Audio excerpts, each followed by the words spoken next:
어제는 국가에서 법으로 정하고 있는 부부의 날이었습니다. 우리 부부 여러분 어떻게 행복한 시간들, 즐거운 시간들 보내셨나요? 예, 많은 부부가 그렇게 보내신 것 같군요. 그리고 오늘은 우리 교회에서 부부주일로 정하여서 지키는 날입니다. 가정에서 부부의 위치와 또한 역할이 그만큼 중요하기 때문이 아닐까 싶습니다. 그러므로 이것은요, 다른 사람의 이야기가 아니라 바로 저와 여러분의 가정의 이야기인 거예요.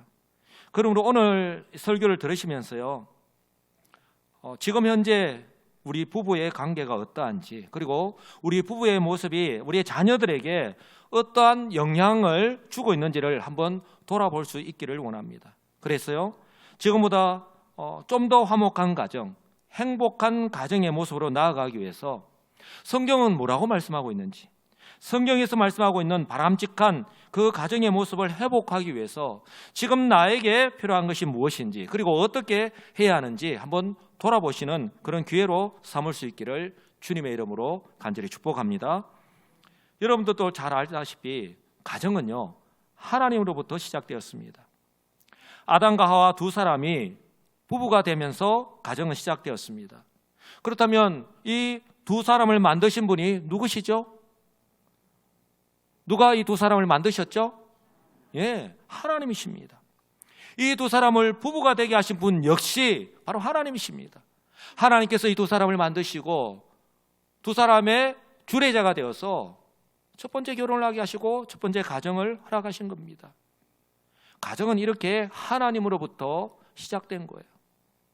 여기서 우리가 분명히 알 수 있는 몇 가지가 있는데요, 하나님께서 첫사람 아담을 만드셨어요.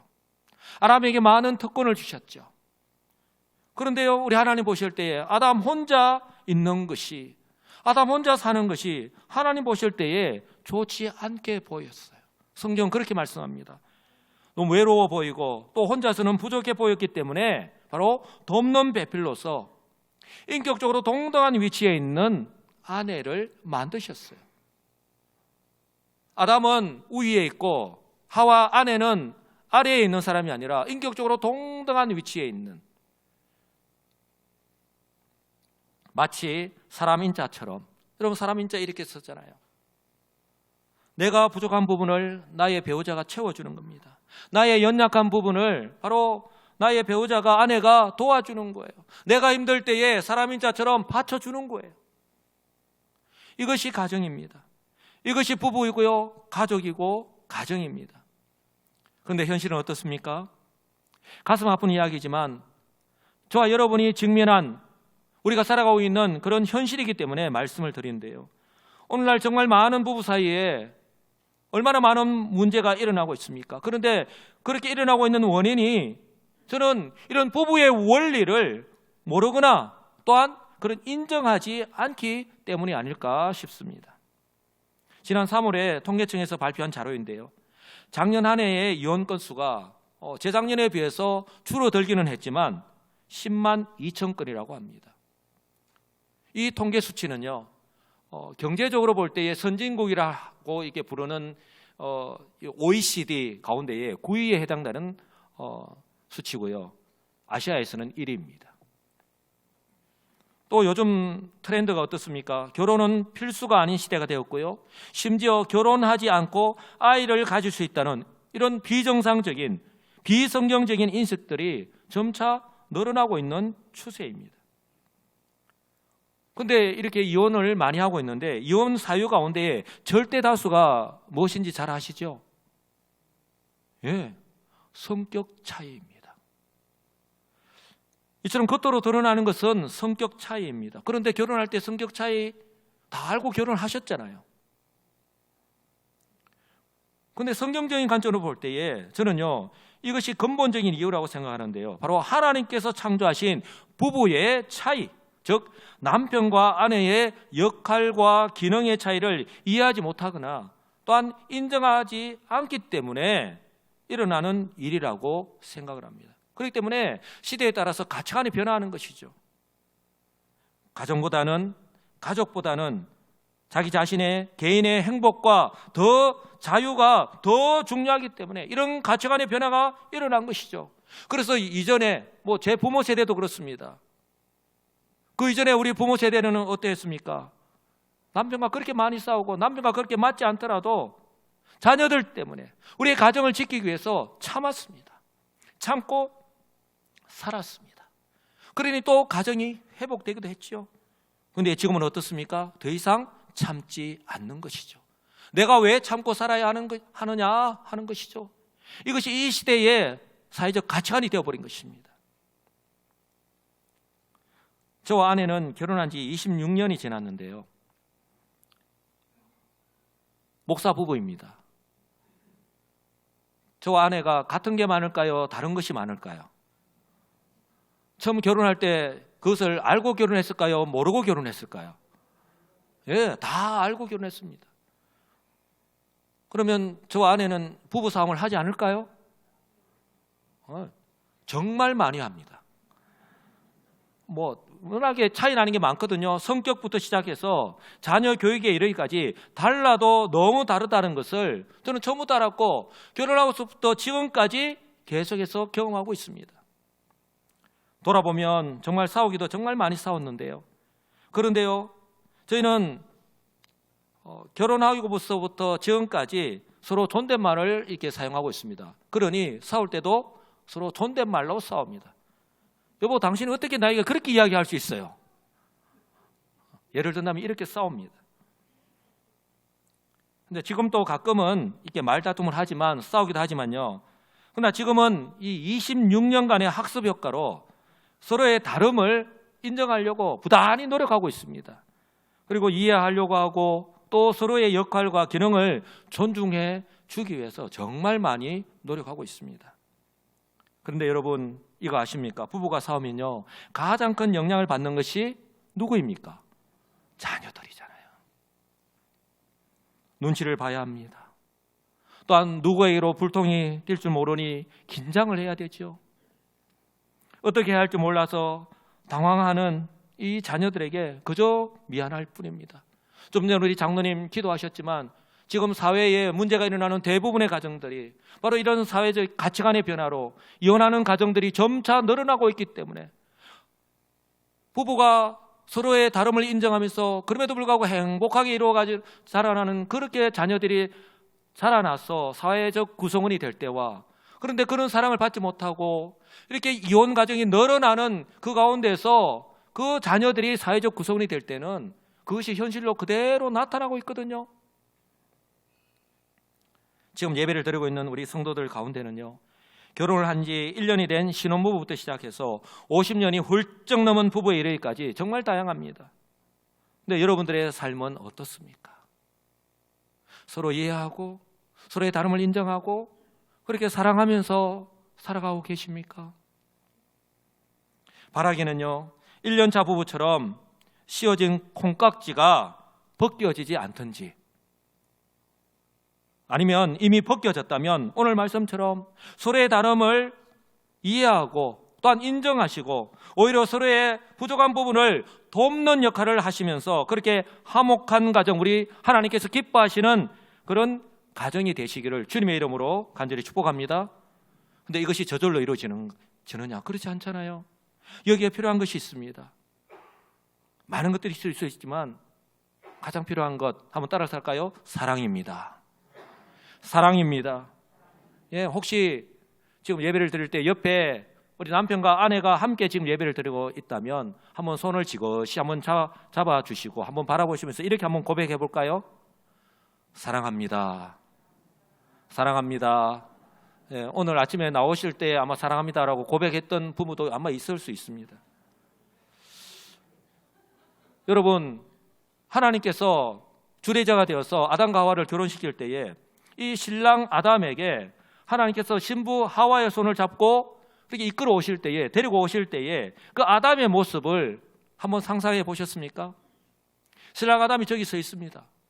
우리 결혼식 할 때 생각하시면 되잖아요. 아담이 딱 서 있습니다. 그런데 하나님이 이 신부 하와를 이끌고 아담에게로 간단 말이에요. 아담은 그 하와를 봤을 거 아닙니까? 우리가 드라마를 많이 보셨으니까 우리의 이 상상력을 총동원해서 원샷이 잡습니다.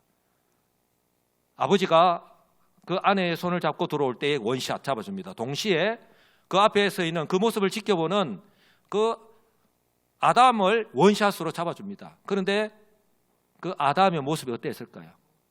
입이 귀에 걸렸을 거예요. 얼굴에서는 웃음이 떠나지 않을 거예요. 왜냐하면 그의 고백을 통해서 알 수 있잖아요. 뭐라고 고백을 했습니까? 아담이 이르되 이는 내 뼈 중에 뼈요 살 중에 살이라. 어떻게 이런 표현을 할 수 있어요? 아담에게 있어서 그 무엇보다도 소중한 존재라고 하는 사실을 지금 아담은요, 하나님께서 하와를 이끌어 오시는 것만 봐도 지금 이렇게 고백하고 있는 거예요. 아담은 더 이상 혼자가 아닙니다. 더 이상 외롭지도 않습니다. 자신의 부족함을 채워줄 돕는 배필을 우리 하나님께서 지금 보내주신 거예요.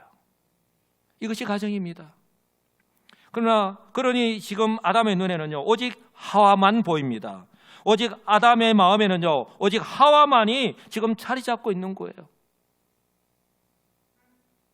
또한 이 표현은요, 우리가 기억해야 될 것이 아내인 하와를 바로 자신의 뼈와 살처럼 보호하고 아껴야 하는 존재임을 말씀하고 있는 것입니다. 그래서 이름을 이렇게 지었잖아요.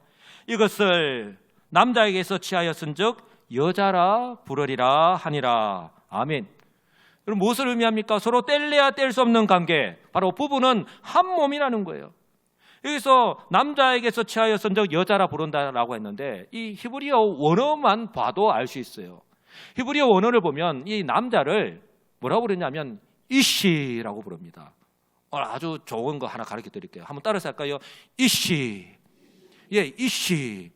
우리 막 옆에 사람 누르고 칠할 때 이시 이게 아니고 이시. 이시가 남자입니다. 근데 여자가 뭐라고 부르냐면 이샤. 이샤. 예, 이시 남자, 이샤는 여자입니다. 바로 뗄래야 뗄 수 없는 관계, 부부는 한 몸이라는 거예요. 이처럼 하나님께서는요, 처음부터 우리 남편과 아내가 서로 인격적으로 동등한 관계이자 바로 아끼고 사랑해야 하는 그런 인생의 동반자라고 하는 사실을 말씀하고 있는 거예요. 감정 소모의 대상이 아니라, 경쟁의 대상이 아니라 어떤 대상이요? 사랑의 대상이라는 거예요. 이것이 바로 하나님께서 세우신 가정의 시작이자 또한 부부의 모습입니다.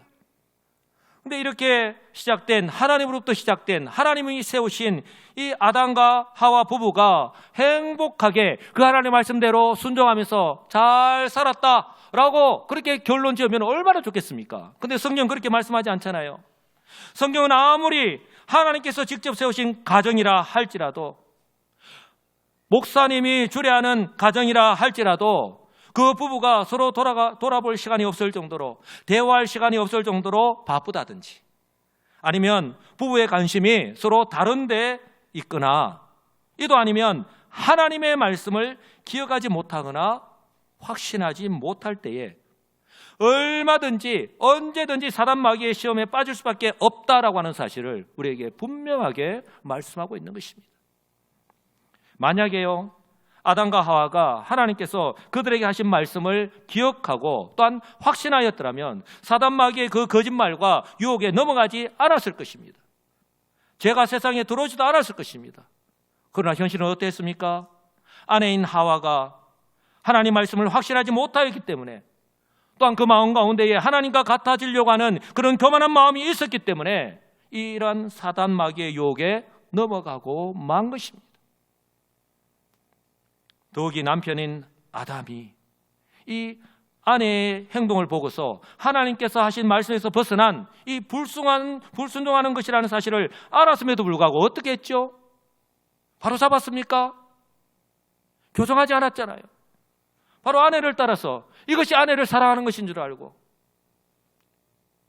그 아내를 따라서 그대로 행하기 때문에 제가 이 세상에 들어왔고 하나님께서 말씀하신 대로 그 죄의 결과로 심판을 받게 된 것입니다. 히브리서 9장 27절 말씀 그대로죠.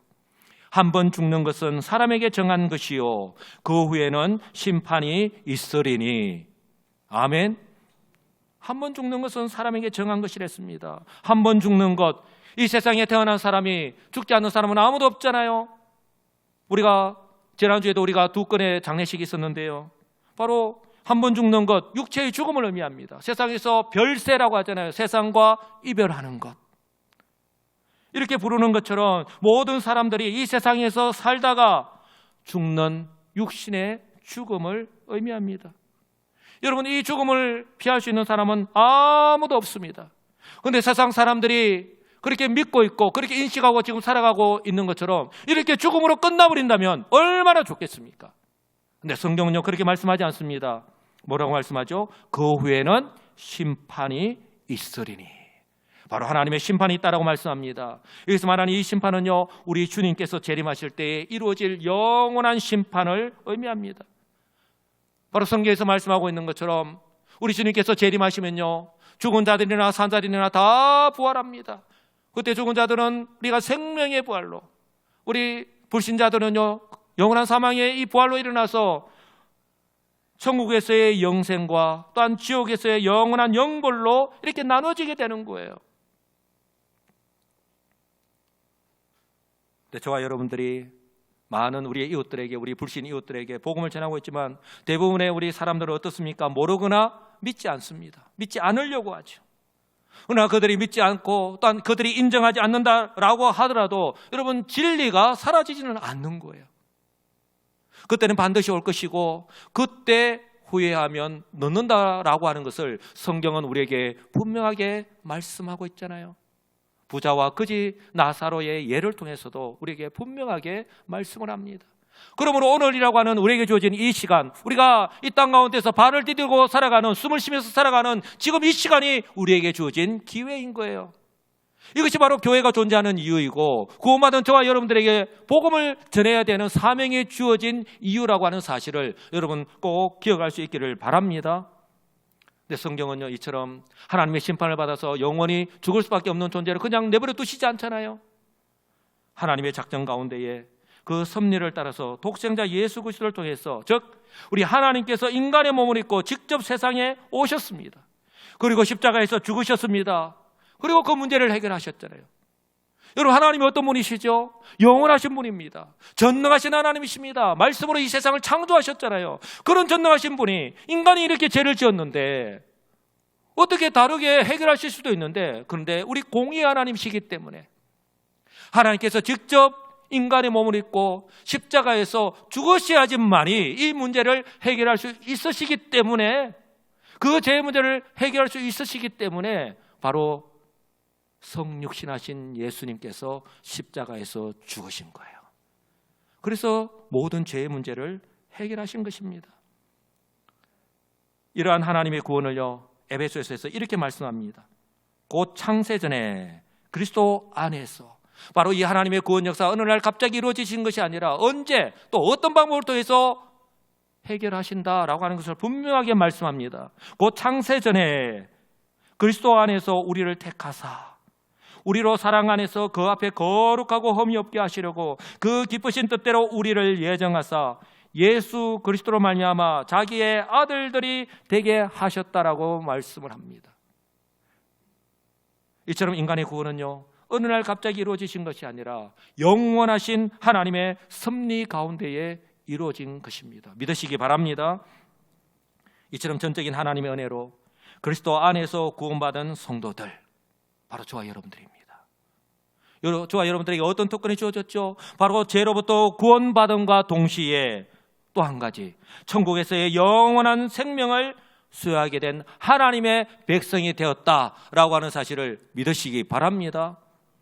그래서 사도 바울은요, 이처럼 그리스도 안에서 새롭게 된 세상과 구별된 삶을 살아가야 하는 바로 저와 여러분 성도들의 바람직한 가정생활의 원리를 에베소서 5장과 골로새서 3장에서요 명령형으로 말씀을 하고 있는 거예요. 명령형으로 말씀을 한다라는 말은 그냥 대충 기회가 되면, 환경이 되면 그때 지켜라가 아니라, 한번 따라서 할까요? 힘써서, 네, 최선을 다해서 내가 그 말씀대로 내가 살아가겠노라 힘써서 지키는 거예요. 뭐라고 말씀합니까? 에베소서 5장입니다. 아내들이요 자기 남편에게 복종하기를 죽게 하듯 하라. 결코 어려운 말이 아닙니다. 말씀하실 때에 분명한 예를 딱 들어서 딱 말씀하시기 때문에 결코 어렵지 않습니다. 아내들이여 자기 남편에게 복종하기를 죽게 하듯 하라 말씀합니다. 남편들아 아내 사랑하기를 그리스도께서 교회를 사랑하시고 그 교회를 위하여 자신을 주심같이 하라. 우리가 주님을 얼마나 사랑하는지, 내가 주님을 어떻게 대하는지, 주님이 교회를 위해서 어떻게 희생하셨는지, 어떻게 행했는지를 보면 우리가 어떻게 행해야 할지를 안다는 거예요. 남편이 아내에게, 아내가 남편에게. 골로새서 3장은 이렇게 말씀합니다. 아내들아 남편에게 복종하라. 이는 주 안에서 마땅하다라고 말씀합니다. 남편들아 아내를 사랑하며 괴롭게 하지 말라. 더 이상 힘들게 하지 말라라고 그렇게 말씀을 합니다. 확실한 본보기를 보여주셨잖아요. 바로 예수 그리스도십니다. 예수 그리스도께서 본보기를 보여주신 대로 그렇게 사랑하라는 거예요. 그렇게 헌신하라는 것입니다. 바로 성경에서 말씀하고 있는 부부의 바람직한 모습이 바로 사랑과 희생이라는 거예요. 누구처럼요? 우리 주님께서 교회를 위해서 그렇게 하신 것처럼. 아내들에게 강조하고 있는 것이요, 남편에게 순종하라는 것입니다. 이것은요, 창조의 원리를 따라서 아내가 남편에게서 나왔기 때문입니다. 남편을 주인으로 모시고 아내는 종이 되어서 그렇게 섬기라는 게 아닙니다. 남편이 무슨 말을 하든지 그대로 예 알겠습니다 그렇게 하라는 게 아니에요. 창조의 원리를 따라서 아내가 남편에게서 나왔기 때문입니다. 그러므로 그리스도와 교회와의 관계가 바로 머리와 몸의 관계인 것처럼 바로 창조 질서에 따라서 몸이 머리의 지시를 따르듯이 바로 아내 역시 남편을 가정의 머리, 즉 대표로 인정을 하고 그렇게 순종을 하라는 거예요. 이게 바로 가정의 영적인 질서이기 때문에 그렇습니다.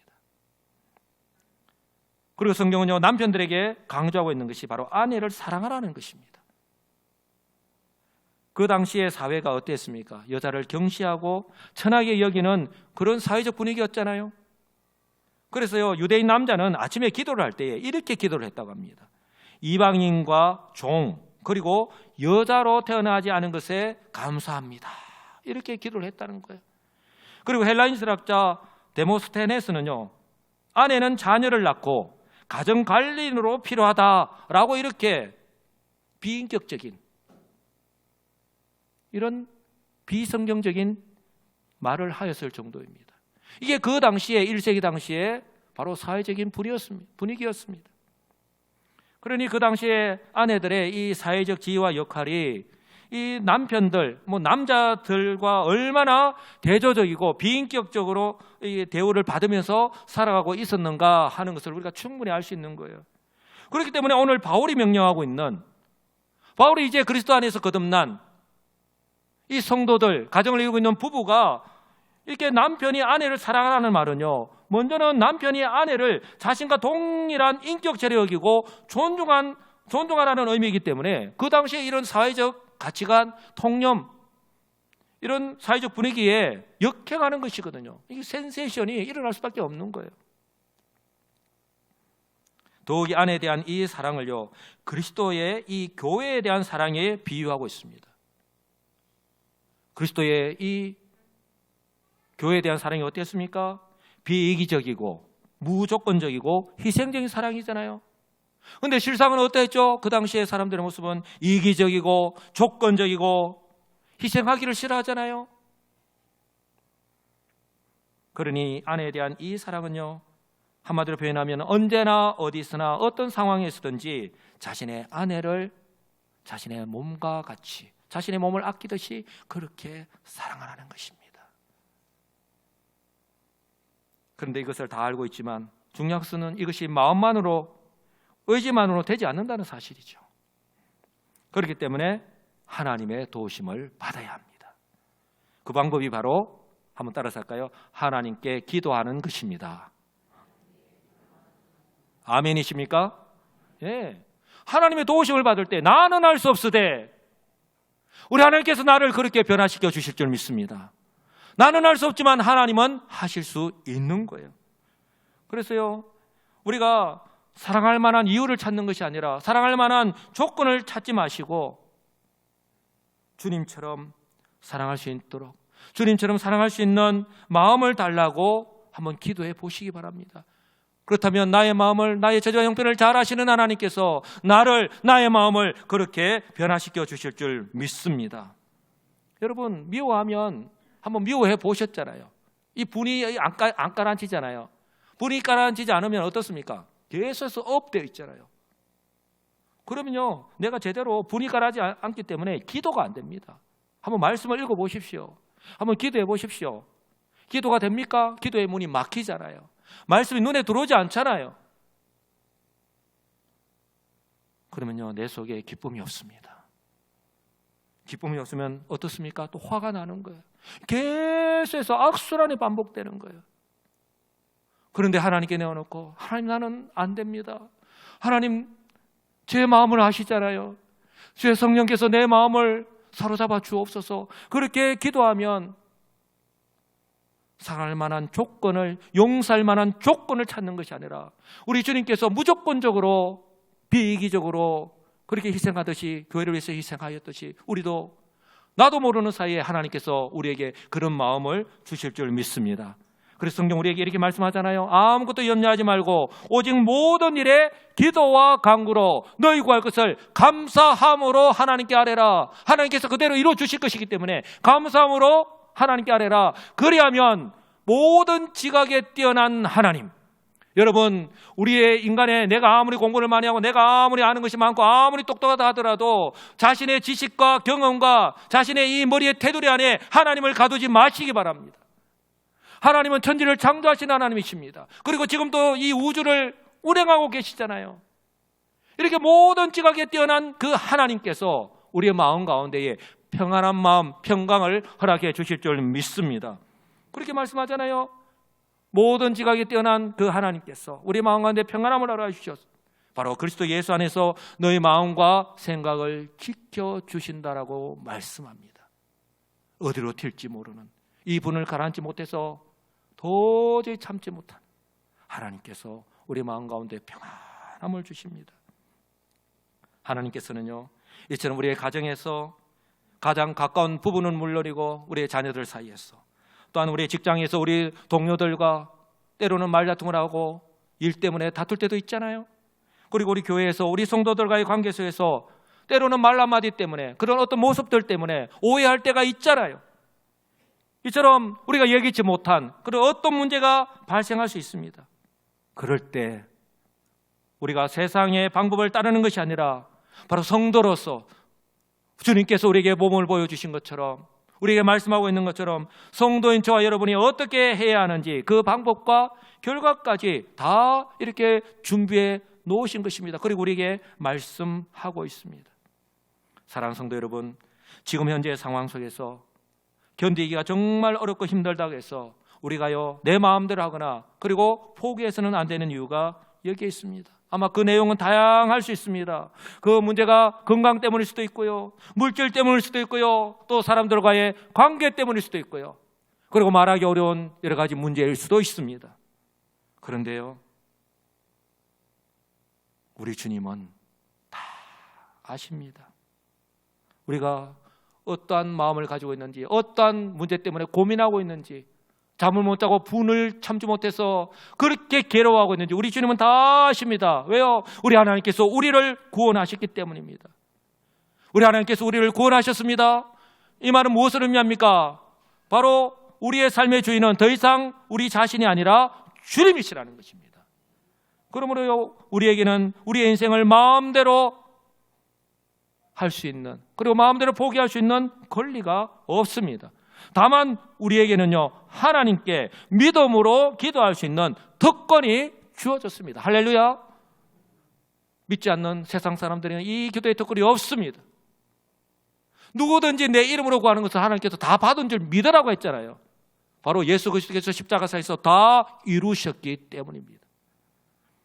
지금 또 이 세상을 우리가 이해할 수 없는 방법으로 섭리하시는 하나님께서 바로 저와 여러분들이 기도할 때에 문제와 환경은 그대로이지만 우리의 마음 가운데 자리 잡고 있는 그 상처를 치유해 주시고 또 그 모든 염려와 두려움이 사라지게 해주시고 평안을 주실 줄 믿습니다.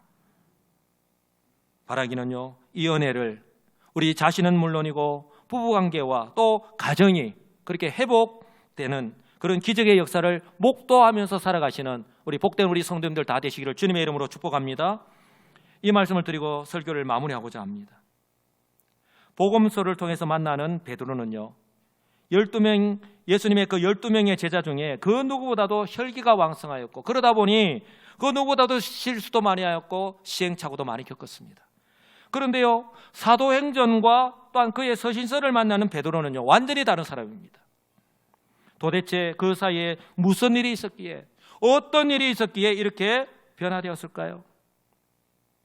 부활의 주님을 만났습니다. 그리고 성령의 임재를 경험하였습니다. 그래서 더 이상 자기의 그런 혈기를 따라서 살아가는 것이 아니라 이제는 성령의 충만함으로 이제는 주님께서 하신 말씀과 가르침을 기억하고 그래서 그 말씀대로 순종하며 살아가기 위해서 고군분투했기 때문에 아까 말씀대로 말씀드리면 힘썼기 때문입니다. 특별히 그 당시에 소아시아 지방에 흩어져서 신앙생활을 하고 있던 성도들에게 바로 베드로가 사도의 건의로서 편지를 보내면서 격려하고 건면하였는데 저는 이 말씀이 지금 이 시대에 우리 부부와 가정에 꼭 필요한 모습이 아닐까 싶습니다. 바로 베드로전서 4장 8절 말씀입니다. 다 같이 한 목소리를 읽겠습니다. 무엇보다도 뜨겁게 서로 사랑할지니 사랑은 허다한 허물을 덮느니라. 아멘. 사도 베드로는요, 성도가 지금 현재 주어진 상황 속에서 열심히 그리고 뜨겁게 사랑해야 하는 이유를 바로 우리가 먼저 하나님의 사랑을 받았기 때문이라고 분명하게 말씀을 합니다. 바로 하나님께서 독생자 예수 그리스도의 핏값으로 우리의 허물과 죄를 다 덮어 주셨습니다. 다 용서해 주셨습니다. 다 해결해 주셨습니다. 여러분, 이것을 어떻게 수치로 표현할 수 있겠습니까? 근데 우리들은 자꾸 어떤 눈에 보이는 거, 어떤 수치로 그것을 확인하려고 하잖아요. 이것을 수치로 표현할 수 있겠습니까마는 굳이 표현한다면 바로 예수님께서 마태복음 18장에서 말씀하고 있는 1만 달란트의 빚진 자의 비유가 가장 적절하지 않을까 싶습니다. 여러분, 1만 달란트, 한 데나리온이 일반 노동자의 하루 품삯이라고 했어요. 근데 1만 달란트는요, 이 현재 가치로 따져보면 놀라지 마시기 바랍니다. 1천억 달러. 감이 안 잡히잖아요. 1천만 원도 아니고 1천억도 아니고 1천억 달러에 해당되는 무엇을 의미합니까? 1만 달란트는요, 그 누구도 그 어떤 노력으로도 갚을 수 없는 그 하나님의 은혜와 사랑을 의미하는 거예요. 사랑하는 성도 여러분, 이 은혜와 사랑을 저와 여러분이 받았습니다. 하나님께서 이런 죄 가운데 있는 저와 여러분들의 그 죄를 다 갚아주신 거예요. 덮어주신 것입니다. 이처럼 저와 여러분들은요, 사랑의 빚진 자라는 사실을 결코 잊지 마시고 날마다 감사하면서 살아가시되 특별히 하나님께서 돕는 배필로 나에게 허락하신 이 아내와 남편을 사랑하면서 살아가시는, 그래서 행복한 가정, 화목한 가정으로 세워가시는 우리 성도님들 되시기를 축복합니다.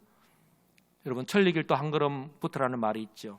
시작이 반이라고 했는데요, 한번 이것부터 한번 시작해 보시지 않겠습니까? 보통 이것부터 많이 시작하는, 이것 때문에 우리가 상처를 많이 받죠. 말입니다. 우리 말로서 한번 이렇게 해볼까요? 사랑합니다. 당신 덕분입니다. 항상 고맙습니다. 예, 제가 이 세 가지 가르쳐 드렸으니까 나머지 숙제는 여러분들이 한번 찾아보시고 오늘 집에 가셔서 한번 그렇게 한번 고백해 보시기 바랍니다. 남편 여러분, 그리고 아내 여러분, 주님으로부터 받은 이 사랑을 기억하시고 우리에게 주어진 오늘이라고 하는 이 시간을 살아가실 때에 서로 사랑하면서 살아가시되 이처럼 말 한마디부터 서로를 인정하고 배려하는 것부터 시작하셔서 그래서 우리의 가정이 변화되는데 이처럼 은혜와 사랑이 가득한 바로 화목하고 행복한 우리 주님께서 인정하시는 귀하고 복된 우리 가정들 다 되시기를 우리 주 예수 그리스도의 이름으로 간절히 축복합니다. 아멘.